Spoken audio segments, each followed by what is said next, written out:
ये बाइबल अध्ययन प्रत्येक मंगलवार को होता है और शाम 7 बजे से लेकर 8:30 बजे तक 1.5 घंटा का होता है और ये जूम ऐप के द्वारा होता है। इसका आईडी और पासवर्ड मैं लिख के भेज देता हूँ आप लोगों को, और आप लोग जितने लोग हो सकते हैं आप इसमें जुड़िए और बाइबल की गहरी और मूलभूत सिद्धांतों को हम जाने, सीखे, समझे और उसके अनुसार से चलने पाए। जैसा आप लोग जानते हैं, आज का जो विषय है वो है सच्ची आराधना, ट्रू वर्शिप। ये सब्जेक्ट है आज का और बहुत जरूरी है सब्जेक्ट, क्योंकि हमको ये जानना है कि क्या हम सच्ची आराधना कर पा रहे हैं और क्या हमसे सच्ची आराधना होती है, क्या हम सच्ची आराधना में जुड़े रहते हैं। और इन विषयों को जानने के लिए हम सीधे आज के बाइबल अध्ययन के इस चैप्टर में जुड़ते हैं और इसके लिए निकालेंगे यूहन्ना रचित सुसमाचार 4 अध्याय 23 पद। परंतु वो समय आता है, वरन अब भी है, जिससे सच्चे भक्त पिता की आराधना आत्मा और सच्चाई से करेंगे, क्योंकि पिता अपने लिए ऐसे ही आराधकों को ढूंढता है। आइए हम लोग एक छोटी सी दुआ कर लेते हैं। हालेलुया, धन्यवाद, स्तुति, बड़ाई, प्रशंसा, महिमा आपका करते हैं। परमेश्वर पिता, आपका धन्यवाद देते हैं आज का ये समय और ये मौका देने के लिए, ताकि हम लोग सारे लोग मिलकर आपकी वचन का गहरा अध्ययन करने पाए, आपके वचन से सीखे, समझे और उसे अमल में लाने पाए। परमेश्वर पिता, मैं ना बोलूं, पवित्र आत्मा आप अपने कंट्रोल में मुझे ले ले, पवित्र आत्मा मुझे भर दे, ताकि मैं ना बोलूं, पवित्र आत्मा मुझसे होकर तू बातें करे। और जितने लोग ऑडियो और वीडियो में सुन रहे हैं, हर एक लोगों को पवित्र आत्मा अपनी अगुवाई में ले चलना, उन्हें भी अपने कंट्रोल में ले लेना, ताकि हर एक वचन की बात जो वो सुनते हैं, सीखते हैं, उसे समझने सके, अमल में लाने सके और अपनी जिंदगी में गहराई से उतारने पाए। प्रार्थना प्रभु यीशु मसीह के नाम से मांगता हूं, आमीन। तो आज का जो विषय है वो है सच्ची, एक्चुअल में वो विषय है आराधना। एक्चुअल में वो विषय है आराधना, लेकिन उसको एक वर्ड हम जोड़ रहे हैं, सच्ची आराधना। और वो सच्ची आराधना इसीलिए ताकि हम लोग आगे पढ़ते हैं एक पद को और, जो 24 में भी है, परमेश्वर आत्मा है और अवश्य है कि उसकी आराधना करने वाले आत्मा और सच्चाई से आराधना करेंगे। पूरा वचन हमें ये कहता है कि हमारी आराधना आत्मा से होना चाहिए और सच्चाई से होना चाहिए। यानी एक ऐसी आराधना है जो आत्मा से होती है, सच्चाई से होती है, और एक ऐसी आराधना है जो झूठी आराधना होती है, झूठे सेवकों के द्वारा होती है, झूठे लोगों के द्वारा होती है और झूठी मंडली के द्वारा होती है। तो फिर तो यहाँ फर्क हो गया। लेकिन परमेश्वर ऐसे लोगों को ढूंढता है जो आत्मा से आराधना करते हैं और सच्चाई से करते हैं, क्योंकि यही लोग सच्चे भक्त है। वचन कहता है सच्चे भक्त पिता की आराधना आत्मा और सच्चाई से करेंगे। अब यहां पर एक बात है, आत्मा से आराधना करना, और वचन कहता है कि परमेश्वर आत्मा है और हम लोग भी आत्मा है। अगर आप इस विषय को अच्छी तरीके से जानते होंगे तो हम आत्मा, ये शरीर जो है मेरा घर है और ये हमें कुछ समय के लिए दिया गया है रहने के लिए। तो हम इस शरीर में है, तो अब 2 तरीका है, या तो हम आत्मा से आराधना करें या शरीर से आराधना करें। शरीर से आराधना का मतलब है हम शरीर से उपस्थित है, सुन रहे हैं और नहीं भी सुन रहे हैं, और सुन के भूल भी जा रहे हैं, तब तो ये शरीर की बात हो गई। लेकिन आत्मा की बात है तब तो गहराई की बात है, हम हर एक बात को आत्मा से समझेंगे, सीखेंगे। और परमेश्वर आत्मा है, तो परमेश्वर को समझने के लिए आत्मा से आराधना करना जरूरी है। हमारा परमेश्वर शरीर है नहीं, वो कोई वस्तु है नहीं कि हम शरीर की आराधना से उसे समझ सके। अगर वो कोई मूर्ति होता तो हम शरीर से आराधना करते तो उन्हें समझ लेते। अगर वो कोई पशु या पक्षी होता तो हम शरीर से आराधना करते उन्हें समझ लेते। अगर वो कोई वस्तु होता, सूरज, चांद, तारा होता, तो हम शरीर से आराधना करते तो उन्हें समझ लेते। लेकिन ऐसा है नहीं, वो आत्मा है। और वचन कहता है आत्मा को हम देख नहीं सकते हैं, आत्मा हमें दिखाई नहीं देती है, उसे हम महसूस कर सकते हैं, उसे अपनी जिंदगी में उतार सकते हैं। तो आत्मा से आत्मा को हम तब मिलन कर सकते हैं, तब मिला सकते हैं जब हम आत्मा से आराधना करेंगे तो परमेश्वर की आत्मा के साथ हम मिल जाएंगे। और अगर मेरा शरीर आराधना कर रहा है और आत्मा नहीं कर रहा है तो हम परमेश्वर के साथ जुड़ नहीं पाएंगे। लोगों को दिखाई तो देगा कि ये व्यक्ति आराधना कर रहा है, लेकिन जुड़ नहीं पाएगा। और इसीलिए बहुत जरूरी है कि हम आत्मा से आराधना करें और सच्चाई से आराधना करें। अब आत्मा से आराधना करना मैं आपको सिखाया, समझाया कि आत्मा से आराधना करना माने आत्मिक बातों को लेकर आराधना करना, शरीर की उपस्थिति के साथ साथ हमारा आत्मा परमेश्वर के आत्मा से जुड़ा होना चाहिए। यह है आत्मिक आराधना। लेकिन इस पूरे विषय को हम लोग समझ जाएंगे कुछ उदाहरणों के द्वारा। और जो आत्मिक आराधना है वही सच्ची आराधना है। और वो सच्ची आराधना को हम कैसे समझेंगे, इसके लिए कुछ पदों को निकाल लेंगे। इसके लिए हम लोग निकालेंगे मत्ती रचित सुसमाचार 15 अध्याय 8 पद और 9 पद, और इसको पढ़कर हम लोग समझते हैं कि सच्ची आराधना क्या है। ये लोग होठों से तो मेरा आदर करते हैं, पर उनका मन मुझसे दूर रहता है, और ये व्यर्थ मेरी उपासना करते हैं, क्योंकि मनुष्यों की विधियों को धर्मोपदेश करके सिखाते हैं। यहाँ एक वर्ड है उपासना। आराधना का बहुत सारा वर्ड हो सकता है, उपासना भी हो सकता है, भजन करना भी हो सकता है, स्तुति करना भी हो सकता है, गीत गाना भी हो सकता है, प्रार्थना करना भी हो सकता है, बहुत कुछ शामिल हो सकता है। तो बहुत सारे वर्ड है, और भी कुछ वर्ड है जिसको आगे चल के मैं क्लियर करूंगा। लेकिन यहाँ वचन कहता है ये लोग होठों से तो मेरा आदर करते हैं। यहाँ वचन कहता है ये लोग होठों से तो मेरा आदर करते हैं, पर इनका मन मुझसे दूर रहता है। अब यहां तो वचन क्लियर समझा दिया कि आप जब होठ से आराधना कर रहे हैं और मन आपका नहीं लग रहा है, तो यानी आपकी शरीर आराधना कर रही है और आपका मन और हृदय परमेश्वर से दूर है, यानी ये आत्मिक आराधना तो है नहीं, ये आत्मिक आराधना नहीं है। और बहुधा हम लोग सोचते हैं कि हम चर्च में जाते हैं और स्तुति आराधना करते हैं या घर में विनती और प्रार्थना करते हैं, गीतों को गाते हैं, तो हम आराधना करते हैं।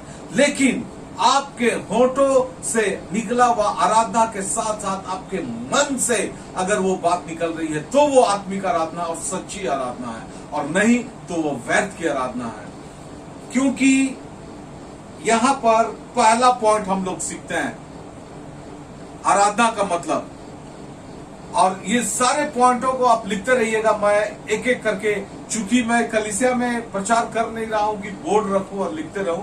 बोर्ड यहां भी रख सकता हूं, लेकिन मैं देखता हूं कभी जरूरत पड़ा तो बोर्ड भी इस्तेमाल करूंगा। पहला पॉइंट है कि मन, ये होठों से तो मेरा आदर करते हैं, मन मुझसे दूर रहता है, यानी आदर करना आराधना है। रिस्पेक्ट देना परमेश्वर को आराधना है। और ठीक उसी तरीके से परमेश्वर कहता अपने माता और पिता का आदर करो। अगर हम अपने माता पिता का आदर करते हैं, भाई बहनों का जो बड़े हैं उनका, जो छोटे हैं उनको, तो हम आराधना करते हैं परमेश्वर का। आप इस बात को याद रखिएगा।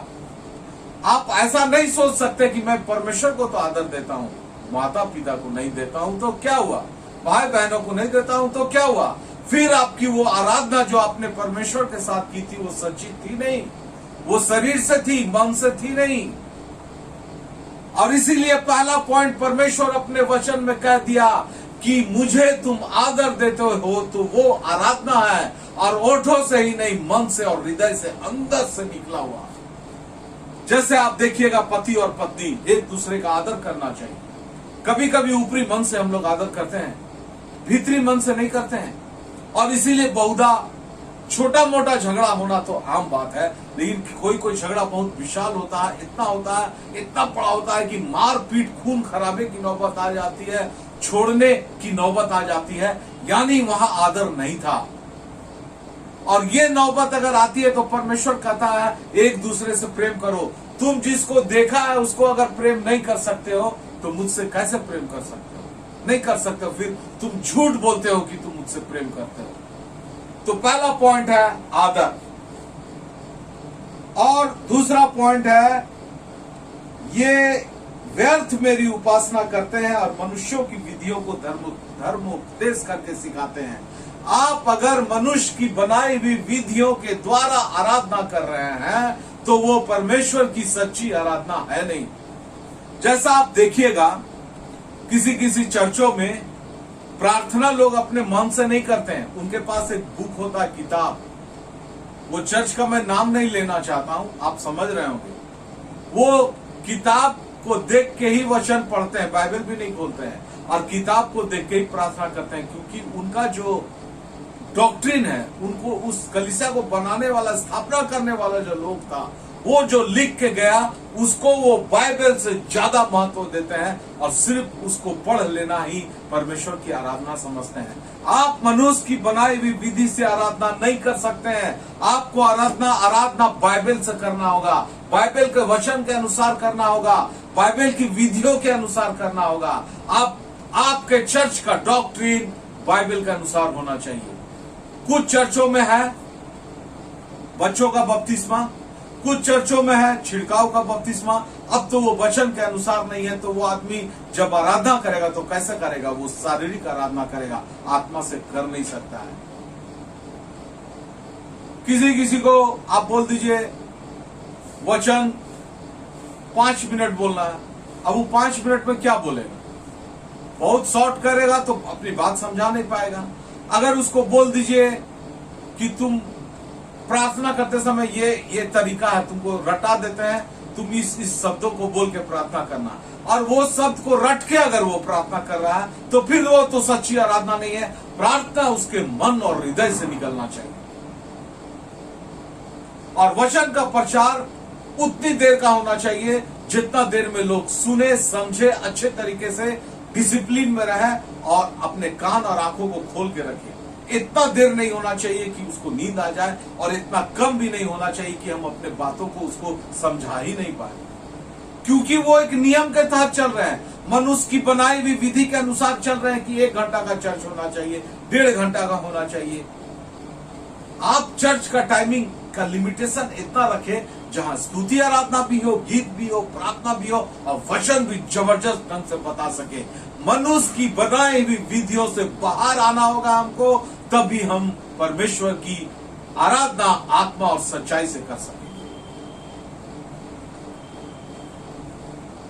नेक्स्ट पॉइंट, परमेश्वर चाहता है कि हम अपना हृदय उन्हें दे, हृदय से विश्वास करें और होठों के अलावा मन से परमेश्वर की स्तुति और आराधना करें। तो इसके लिए हम लोग पढ़ेंगे मत्ती 22 अध्याय 37 पद। उसने उनसे कहा, तू परमेश्वर अपने प्रभु से अपने सारे मन, अपने सारे प्राण और अपनी सारी बुद्धि के साथ प्रेम रख। यानी परमेश्वर के ऊपर में जो विश्वास करना है हमको सारे मन से करना है, सारे हृदय से करना है। अब वो है आत्मा वाली आराधना, ऊपरी तौर पे नहीं, मुंह के सिर्फ शब्दों से नहीं। मुंह से तो बोलना है कि हम परमेश्वर पर विश्वास करते हैं, लेकिन वो विश्वास जो है हृदय से निकलना चाहिए, वो विश्वास मन से निकलना चाहिए। बहुधा देखिएगा हम लोग बहुत लोगों को लाते हैं कलीसिया में, पूछते हैं क्या आप प्रभु यीशु मसीह पर विश्वास करते हैं? वो बोलता है विश्वास करते हैं, लेकिन वो सच का विश्वास करता है कि नहीं करता है, वो तो हृदय को परखने वाला जो परमेश्वर है वो जानता है। वो समझ जाएगा ये आदमी हृदय से बोला कि होठों से बोला। और कभी कभी हम लोग भी समझ जाते हैं कुछ दिनों के बाद कि ये आदमी उस दिन जो बोला था वो होठों से बोला था या मन से बोला था, फिर उसके कार्यों में वो झलकने लगेगा। तो हम जब हृदय से विश्वास करते हैं तो वो है सच्ची आराधना। दूसरा पॉइंट, कुलुस्सियों 3 अध्याय 16 पद। मसीह के वचन को अपने हृदय में अधिकार से बसने दो और सिद्ध ज्ञान सहित एक दूसरे को सिखाओ और चिताओ और अपने मन में अनुग्रह के साथ परमेश्वर के लिए भजन, स्तुति, गान और आत्मिक गीत गाओ। हम हृदय से गाते हैं, यहां लिखा हुआ है अपने अपने मन में अनुग्रह के साथ परमेश्वर के लिए भजन, स्तुति, गान और आत्मिक गीत गाओ। वो गीत नहीं जो होठों से निकलता है। मैं गीत गाता हूं, मैं आपको बता देता हूं। लोग पूछते हैं, मैं बहुत अच्छा सिंगर तो हूं, ऐसा बात नहीं है, लेकिन थोड़ा बहुत गीतों को समझता और सीखता हूं। तो जब मैं गीत गाता हूं तो लोग कहते हैं कि आप कैसे गाते हैं, इतना अच्छा कैसे गा लेते हैं। मैं बोला, मैं होठों से नहीं गाता हूं, मन की गहराई से गाता हूं। तो जो मन से निकलता है ना, वो अद्भुत तरीके से निकलता है, उसका सुंदरता कुछ और ही रहता है। और जब आप ओठों से, गले के ताकत से किसी गीत को गाएंगे तो गीत तो गा लेंगे, लेकिन उसको वो खूबसूरती और वो अच्छी चीज आप दिखा नहीं पाएंगे। तो यहां परमेश्वर कहता आत्मा के साथ गाओ, मन के हृदय से गाओ। तो हृदय से विश्वास करना सच्ची आराधना है, हृदय से गाना सच्ची आराधना है। और एक पॉइंट हम देखते हैं, रोमियो 6 अध्याय का 17 पद में क्या लिखता है वचन। परंतु परमेश्वर का धन्यवाद हो कि तुम जो पाप के दास थे, अब मन से उस उपदेश के मानने वाले हो गए। मन से उस उपदेश के मानने वाले हो गए हो। माने परमेश्वर का आज्ञा जो हम मानते हैं वो मन से मानते हैं। इसीलिए नहीं मानते हैं कि हम क्रिश्चियन हैं, इसलिए नहीं मानते हैं कि पास्टर को दिखाना है, इसलिए नहीं मानते हैं कि कलीसिया को दिखाना है, इसीलिए परमेश्वर की आज्ञा नहीं मानते हैं कि घर की लोगों को दिखाना है, इसलिए नहीं मानते हैं कि दुनिया को दिखाना है कि देखो बस। और उसके बाद जब घर के अंदर में रहते हैं तो मेरा एक दूसरा ही स्वभाव और चरित्र नजर आता है। नहीं, हम मन से मानते हैं, और जब हृदय से मानते हैं तो वो हमारे हृदय में बसा हुआ रहता है। और जब वो हमारे हृदय में बसा हुआ रहता है तो वो हमेशा निकल जाएगा। वो हम कलीसिया में हो, रोड में हो, अपने नौकरी में हो, बिजनेस में हो, घर में हो, दोस्तों के साथ हो, मन से परमेश्वर की आज्ञा निकल जाएगी, वचन निकल जाएगी, वो स्वभाव निकल जाएगा। और ये है सच्ची आराधना। यानी मैं यहाँ 3 पॉइंट को दिखाया, हृदय से विश्वास करना, हृदय से गाना और हृदय से आज्ञा मानना। और दूसरा कुरिन्थियों 9:7, हर एक जन जैसा मन में ठाने वैसा ही दान करे। मन से दान देना, यह है सच्ची आराधना। आराधना का एक हिस्सा है दान देना। हम लोग सोचते थे कि आराधना माने सिर्फ गाना, चर्च में और प्रार्थना करना और वचन सुनना। दान देना एक आराधना है, और मन से देना, ऊपरी तौर पे नहीं, या कोई आदमी फिक्स कर दिया है मेरे को कि इतना पैसा हर महीना देना, वैसा नहीं। या मैं अपने दिल में ख्याल बना लिया हूं, सोच बना लिया हूं कि हर महीना इतना दे दूंगा, वो नहीं। मन से आप जब हृदय से किसी को देते हैं, कलीसिया में दान देते हैं, किसी गरीब दुखी को देते हैं, मन की हृदय से, वो है सच्ची आराधना, वो है परमेश्वर की सच्ची आराधना। तो यहां पर हम लोग 4-5 पॉइंट देखे कि हम हृदय से विश्वास करते हैं, हम हृदय से गीत गाते हैं, हम हृदय से आज्ञा मानते हैं, हम हृदय से देते हैं। और क्यों ऐसा करते हैं? क्योंकि फिलिपियों 3 अध्याय का 3 पद को पढ़ते हैं। क्योंकि खतना वाले तो हम ही हैं जो परमेश्वर के आत्मा की अगुवाई में उपासना करते हैं और मसीह यीशु पर घमंड करते हैं और शरीर पर भरोसा नहीं रखते हैं। हम आत्मा की अगुवाई में आराधना करते हैं। हम जब आराधना करते हैं तो आत्मा हमको लीड करता है, आत्मा हमको अगुवाई करता है, आत्मा हमको रास्ता दिखाता है कि परमेश्वर की आराधना करना कैसे है। इसीलिए ये स्वभाव हमारे अंदर से निकल के आता है, हृदय से विश्वास करना, हृदय से गीतों को गाना, हृदय से आज्ञा को मानना, हृदय से देना। क्योंकि हम आत्मा की अगुवाई में आराधना करते हैं, और जब तक हम आत्मा की अगुवाई में आराधना नहीं करेंगे, हम आत्मा और सच्चाई से आराधना तो नहीं कर पाएंगे। फिर कुछ ना कुछ कमी हमारे आराधना में हो जाएगी। और 1-2 पॉइंट यहां और जोड़ा हुआ है, मसीह यीशु में घमंड करते हैं और शरीर पर भरोसा नहीं रखते। मेरा घमंड मुझ पर नहीं है, मेरा घमंड मेरे शरीर पे नहीं है। शरीर पे भरोसा नहीं रखते हैं। भरोसा नहीं रखना, एक शरीर पे भरोसा नहीं रखना आराधना है। मसीह पे घमंड रखना, करना आराधना है। अब मैं किसी व्यक्ति पर भरोसा नहीं रखता हूं, मैं किसी नौकरी पे घमंड नहीं करता हूं, मैं अपनी सैलरी पर घमंड नहीं करता हूं, मैं अपने परिवार के लोगों पर घमंड नहीं करता हूं। मेरा घमंड मसीह है और ये घमंड एक सच्ची आराधना है और इसीलिए हम सच्ची आराधना कर पाते हैं।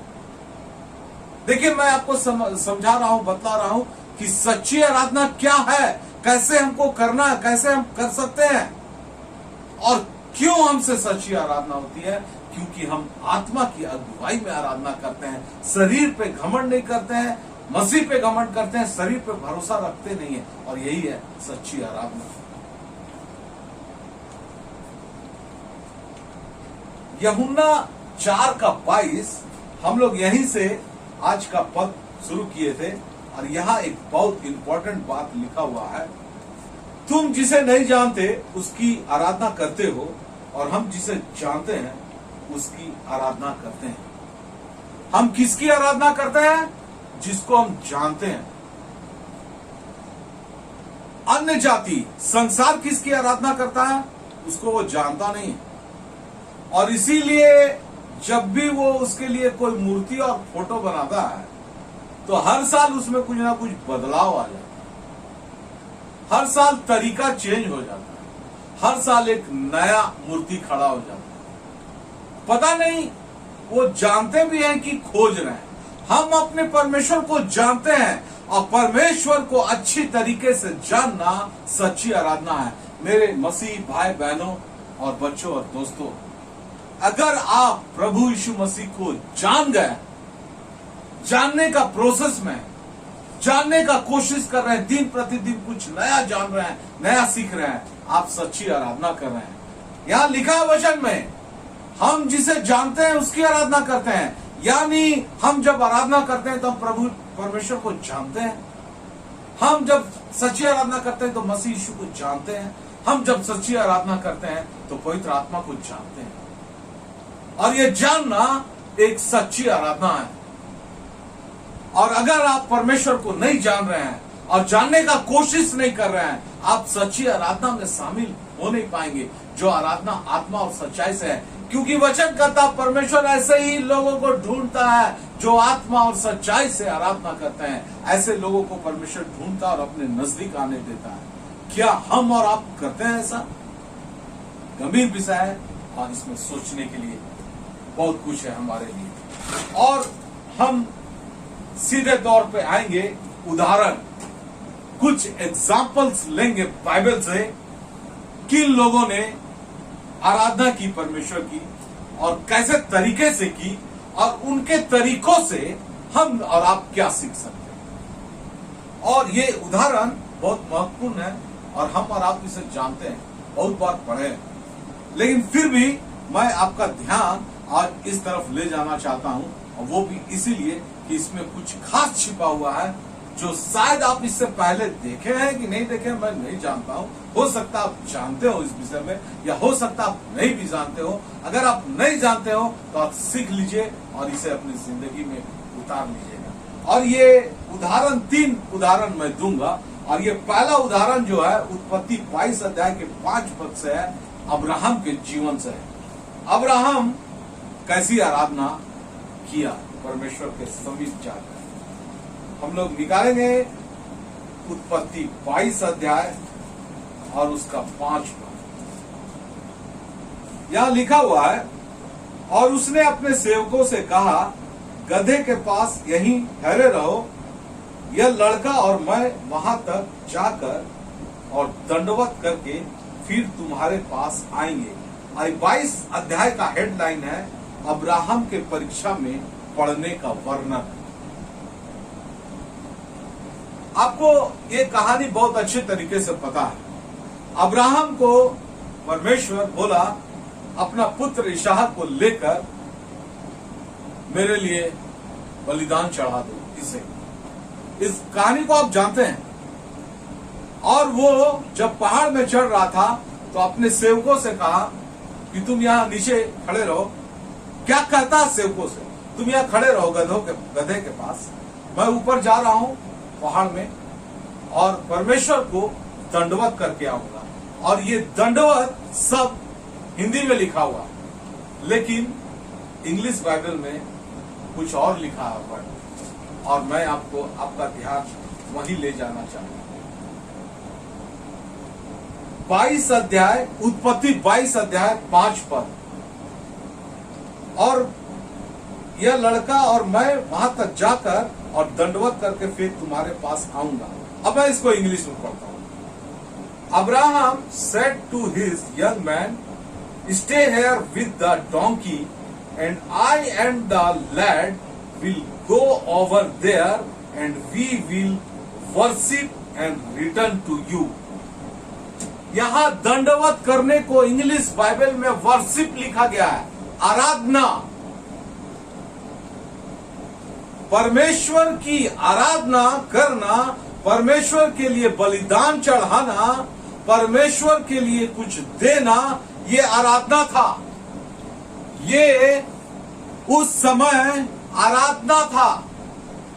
इस बात को आप अच्छी तरीके से समझ ले, और मैं क्यों कह रहा हूं कि ये आराधना था। परमेश्वर यहां कहते हैं कि तुम इस बालक को, उसने 22 अध्याय 2 पर उसने कहा अपने पुत्र को, अर्थात अपने इकलौते पुत्र इसहाक को जिससे तू प्रेम रखता है, संग लेकर मोरिया देश में चला जा और वहां उसको एक पहाड़ के ऊपर जो मैं तुझे बताऊंगा होम बलि करके चढ़ा। परमेश्वर वो पुत्र जो अब्राहम को बहुत मुश्किलों के बाद, बहुत सालों के बाद दिया था, उसको मांग लिया। ये बलिदान यही है। और परमेश्वर जब मांगा तो अब्राहम दे दिया, और ये देना आराधना है। इस देना को हम आराधना बोलते हैं। आराधना का मतलब है, एक वर्ड है यहां देना, इसको याद रखिएगा, इसको मैं एक्सप्लेन करूंगा बढ़िया तरीके से। क्या है वो चीज? परमेश्वर कहता है यूहन्ना 3:16, परमेश्वर ने जगत से ऐसा प्रेम रखा कि अपना इकलौता पुत्र दे दिया, ताकि जो कोई उस पर विश्वास करे वो नाश ना हो परंतु अनंत जीवन पाए। परमेश्वर पहले हमको देता है, उसके बाद मांगता है हमसे, और हमको परखता है कि ये वो चीज जो मेरे द्वारा पाया है, उसमें से कुछ मैं मांगूंगा तो ये मुझे देता है कि नहीं देता है। ये परमेश्वर का परीक्षा है। परमेश्वर क्या ले लिया? इसहाक का जिंदगी को ले लिया परमेश्वर? लिया नहीं, लेकिन वो परीक्षा लिया। हम भी जब परमेश्वर को देते हैं, वो लेता नहीं है, वो दुगुना करके वापस करता है। लेकिन परमेश्वर हमसे मांगने से पहले हमको देता है, याद रखिएगा। और परमेश्वर हमसे क्या मांगता है, क्या चीज मांगता है? यहाँ 22 पद में लिखा है, तुम अपने इकलौते पुत्र को।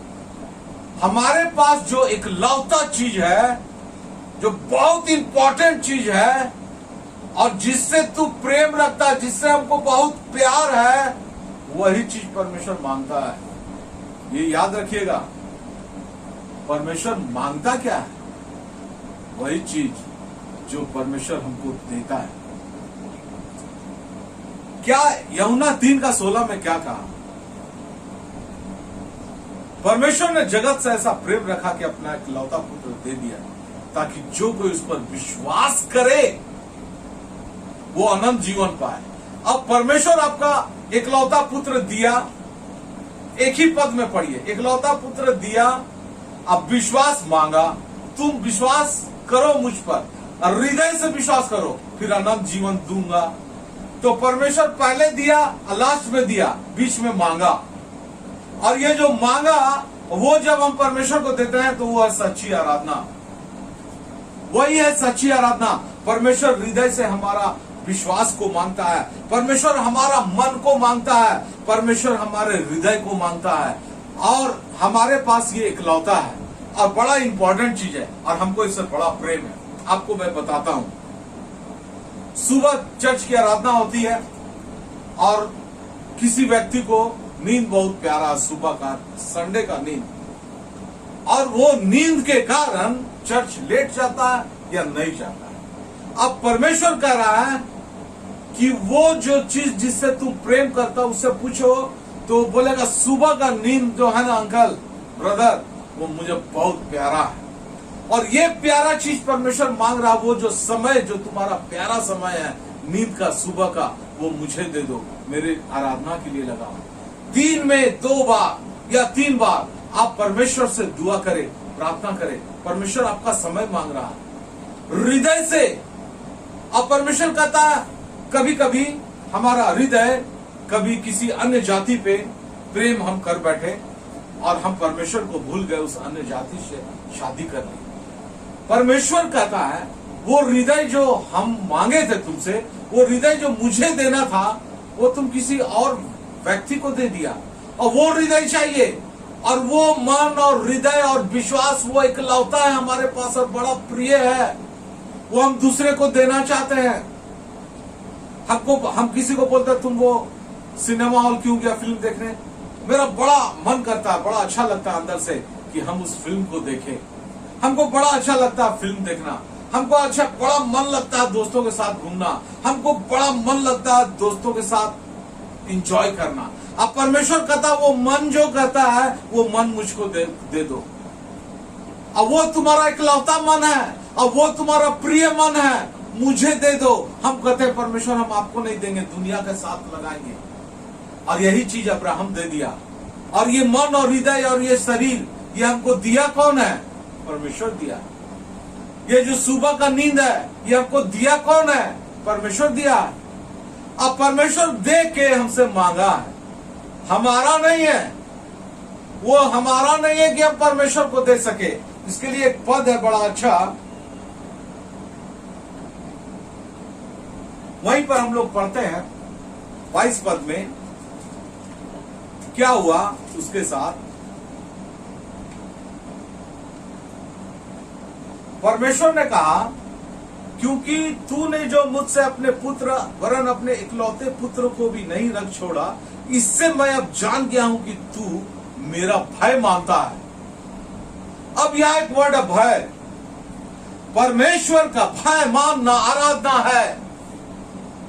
हम चर्च जाते हैं, आराधना करते हैं, दिन रात करते हैं, लेकिन परमेश्वर का भय नहीं है। हम गलत काम कर लेते हैं, गलती कर लेते हैं, यानी हम सच्ची आराधना उस दिन नहीं कर रहे थे, क्योंकि मेरे अंदर परमेश्वर का भय नहीं है। अब्राहम ने उस स्थान का नाम यहोवा यिरे रखा। इसके अनुसार आज तक भी कहा जाता है यहोवा के पहाड़ पर उपाय किया जाएगा। जब हम परमेश्वर जो हमसे मांगता है हम उसको दे देते हैं, परमेश्वर हमारे लिए उपाय करता है। हम बहुत बार प्रार्थना करते हैं, परमेश्वर हमारी जिंदगी में खुशी नहीं है, तू उपाय कर। परमेश्वर हमारे पास पैसा नहीं है, तू उपाय कर। परमेश्वर हमारे पास नौकरी नहीं है, तू उपाय कर। परमेश्वर हमारे पास खानदान में अच्छे लड़के और लड़कियां शादी के लिए चाहिए, नहीं मिल रहा, तू उपाय कर। परमेश्वर कहता मैं उपाय करूंगा, पहले तुम अपना सबसे इकलौता और प्रिय चीज जो तुम्हारे पास है वो मुझे दे दो। वो अपना विश्वास मुझे दो, वो अपना भरोसा मुझे दो, वो अपना मन और हृदय मुझे दो। और एक जगह कहता है कि तूने जो यह काम किया है कि अपने पुत्र वरन अपने इकलौते पुत्र को भी नहीं रख छोड़ा, इस कारण मैं निश्चय तुझे आशीष दूंगा। और ये जो विश्वास तुम मुझे दिए हो, और इसके कारण मैं तुमको आशीष दूंगा, पक्का दूंगा, पक्का दूंगा। और हम बिना दिए चाहते हैं परमेश्वर हमको दे दे। देखिए हम लोग प्रार्थना में बहुत डिमांड करते हैं, हमारे पास बहुत प्रार्थना रिक्वेस्ट आता है, अंकल ये प्रार्थना कीजिएगा, ब्रदर ये प्रार्थना कीजिएगा, मुझे चाहिए। लेकिन परमेश्वर कहता मैं आशीष दूंगा, लेकिन तुम अपना सबसे इकलौता और प्रिय चीज मुझे दे दो। एक पद और है, वह और तेरा वंश अपने शत्रुओं के नगरों का अधिकारी होगा, और पृथ्वी की सारी जातियां अपने को तेरे वंश के कारण धन्य मानेगी, क्योंकि तूने मेरी बात मानी है। तू सारे शत्रुओं पर अधिकारी होगा। हम जब परमेश्वर को देना सीख जाएंगे तो वो सच्ची आराधना है। और तब परमेश्वर कहता तेरे शत्रु पर तुम जयवंत होगे, तुम उस पर राज करोगे। तुम्हारा शत्रु कौन है? कोई भी व्यक्ति है, वो आपसे डरेगा, वो आपसे दूर रहेगा। आपका बीमारी आपका शत्रु है, आपका नींद आपका शत्रु है, आपका आलस्यपन आपका शत्रु है, आपका क्रोध आना आपका शत्रु है। ये सब कुछ चला जाएगा, परमेश्वर आपको आशीषों से भर देगा। सिर्फ और सिर्फ आप अपना इकलौता और प्रिय चीज परमेश्वर को देना सीख जाएंगे। तो अब्राहम ये किया था।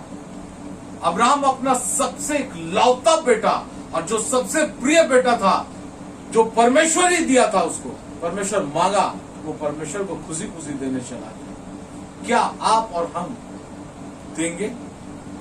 क्या आपके और हमारे जीवन में जो कुछ है, जिस घर में आप रहते हैं, जो खाना आप खाते हैं, जो कपड़ा आप पहनते हैं, जो रिश्तेदार आपके हैं, जहां नौकरी आप करते हैं, जहां बिजनेस आप करते हैं, जहां से धन और पैसा आप कमाते हैं, वो दिया कौन है? वो कौन दिया? आप ये समझते हैं ये परमेश्वर दिया है, तो परमेश्वर तो उसी में से मांग रहा है। परमेश्वर उसी पैसे में से मांगा कि मेरे लिए कुछ खर्च करो, दीन दुखी अनाथ गरीब विधवा मेरे सेवकों को मदद पहुंचाओ, कलीसिया में दान और दशमांश दो। हम देते हैं खुशी मन से। ये है सच्ची आराधना। नेक्स्ट पॉइंट की तरफ जाएंगे। यहां पर एक पद हम लोग और पढ़ लेंगे, रोमियो 8:32, और ये बड़ा जबरदस्त पॉइंट है, आप जरूर इसको ध्यान से सुनिए। जिसने अपने निज पुत्र को भी ना रख छोड़ा, परंतु उसे हम सब के लिए दे दिया, वह उसके साथ हमें और सब कुछ क्यों ना देगा। हमारा परमेश्वर, हमारा पिता ऐसा परमेश्वर है जो अपना इकलौता पुत्र को, जो परमेश्वर था, जिनको स्वर्ग में रहना चाहिए था, उसको दे दिया मनुष्यों के लिए कि जाओ मनुष्यों के साथ रहो, उन्हें सिखाओ, समझाओ और मेरे लिए बलिदान हो जाओ। उस मनुष्य जाति के लिए बलिदान करो, उनके पापों के लिए। जब वो अपने पुत्र को दे सकता है, तो वो और सारी चीजें क्यों नहीं दे सकता है? क्यों नहीं दे सकता है? वो देगा। ये विश्वास और भरोसा हमको करना होगा अपने परमेश्वर पर, और देना सीखना होगा। किसको? परमेश्वर को। और किसको? परमेश्वर जिसको जिसको बोला देने उसको। और ये है सच्ची आराधना। और एक एग्जाम्पल हम लोग के लिए आगे बढ़ेंगे, और दूसरा उदाहरण है इब्रानियों 11:4, और ये बड़ा इंपॉर्टेंट पद है।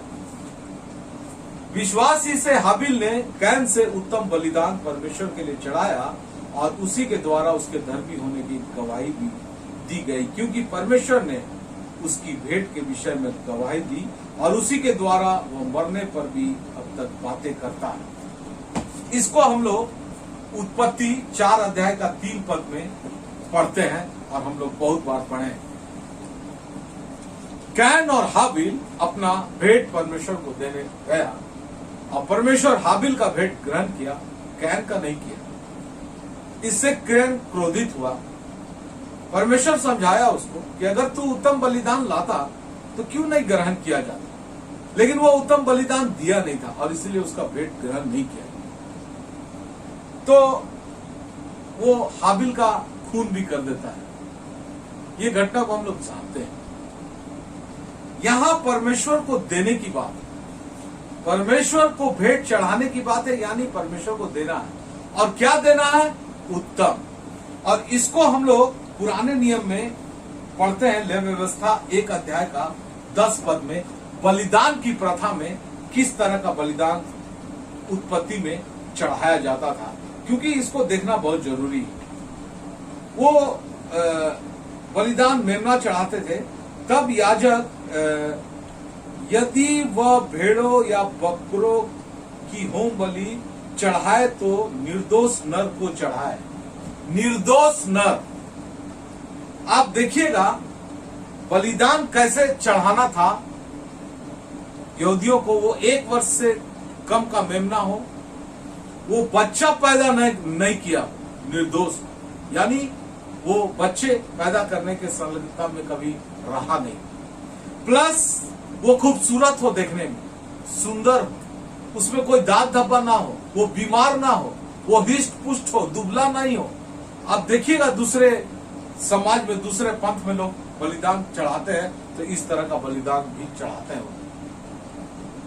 हमारे घर में, मैं एग्जाम्पल दे रहा हूं, मेरे घर में बहुत सारे बकरियां मैंने पाली है, और कलीसिया को दान देना है, क्रिसमस में एक बकरी दान दे देते हैं, चलो 5-10 किलो का है दे देते हैं कलीसिया। तो क्या करेंगे, जो सबसे बीमार टाइप का कमजोर दुबला पतला रहेगा ना, उस बकरी को ले जाके दान देंगे। जो उस झुंड में, मान लीजिए मेरे पास 25 बकरियां हैं, तो उस झुंड में जो सबसे हिस्पुष्ट होगा उसको नहीं देंगे।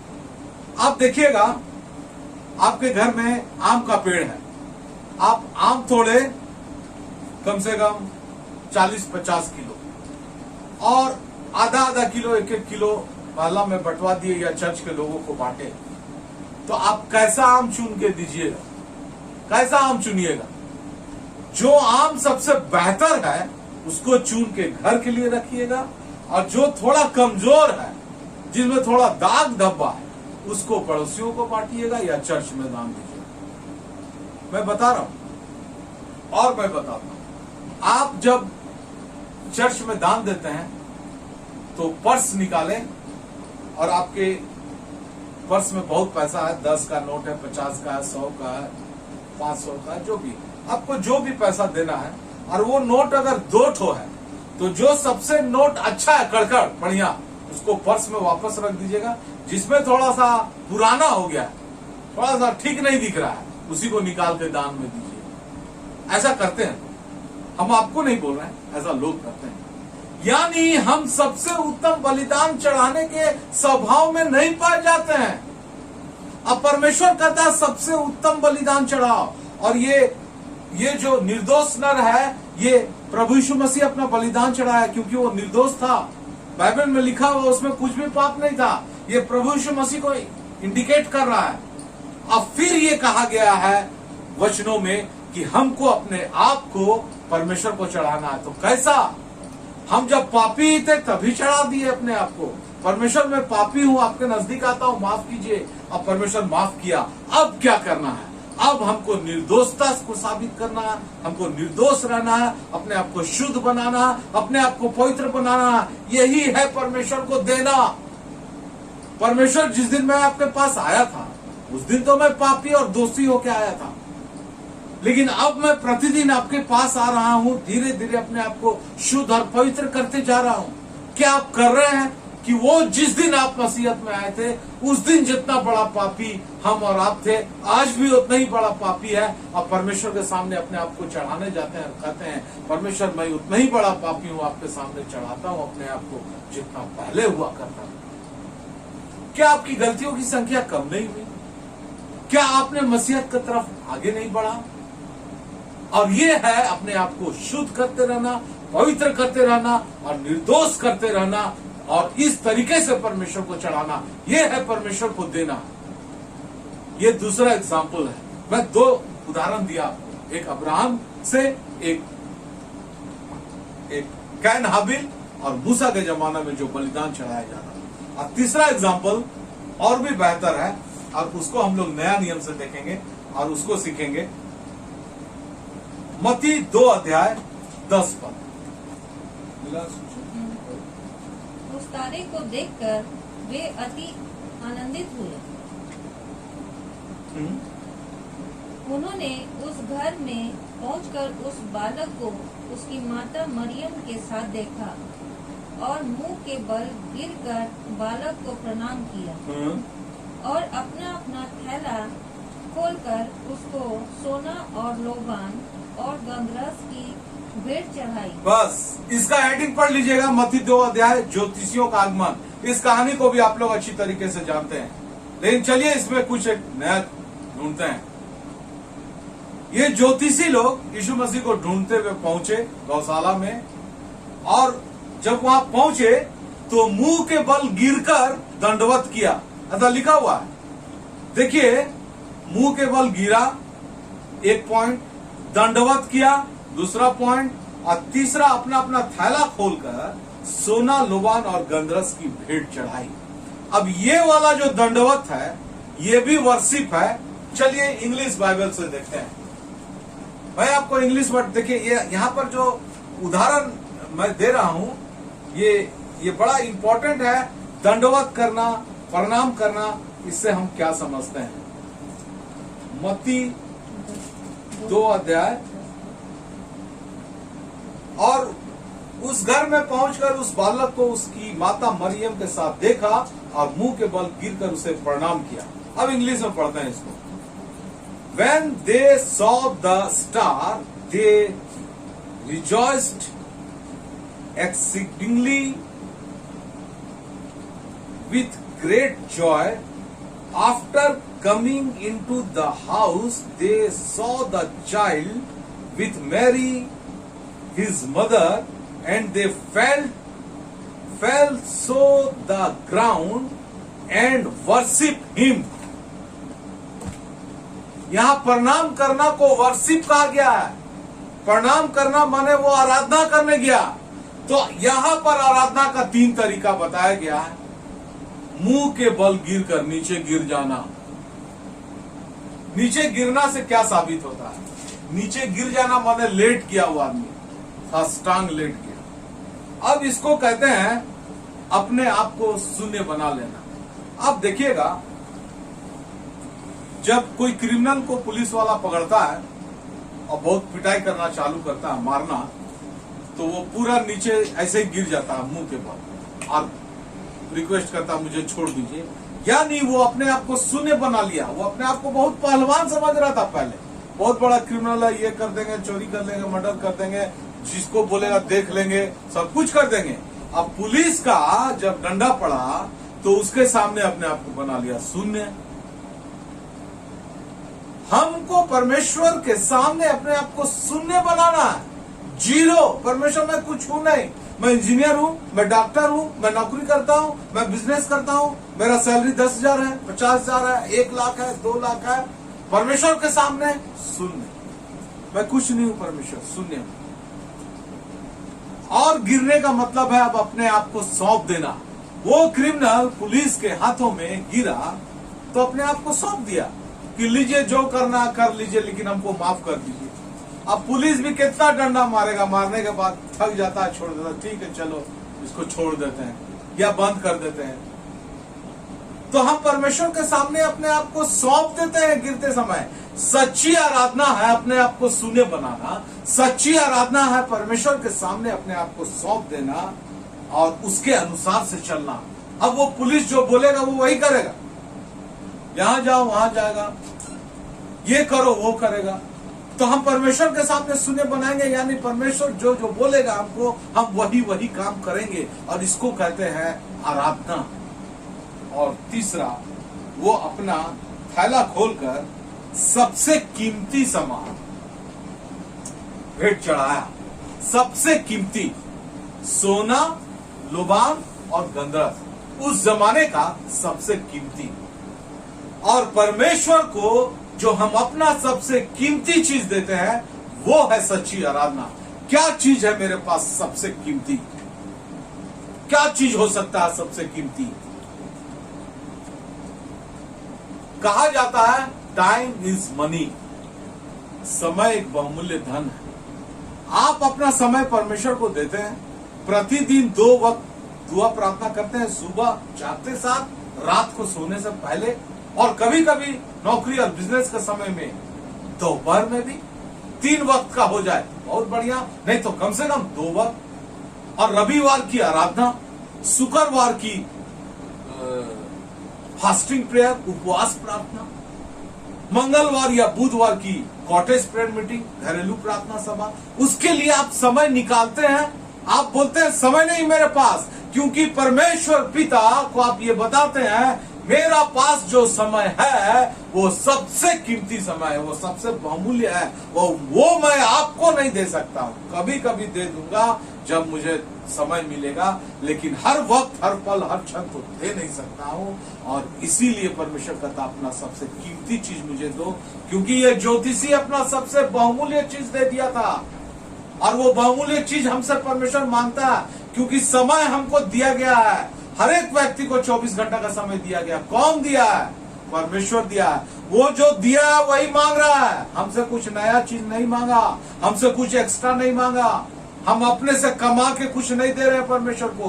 परमेश्वर को वही दे रहे हैं जो परमेश्वर हमको दिया है। और एक सबसे कीमती बहुमूल्य चीज है हमारे पास, और वो है हमारा शरीर।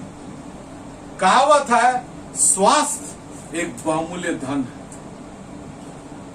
क्योंकि लाखों करोड़ों रुपया मेरे पास रहे, अरबों खरबों रुपया रहे, और मेरा स्वास्थ्य अच्छा नहीं है, तो वो पैसा मेरे किसी काम का नहीं, और वो पैसा मुझे बचा भी नहीं पाएगा, ना अच्छा स्वास्थ्य दे पाएगा। तो मेरा जो स्वास्थ्य है, मेरा जो शरीर है, वो सबसे कीमती है, और ये मांग रहा परमेश्वर पिता, क्योंकि ये शरीर को देने वाला परमेश्वर है।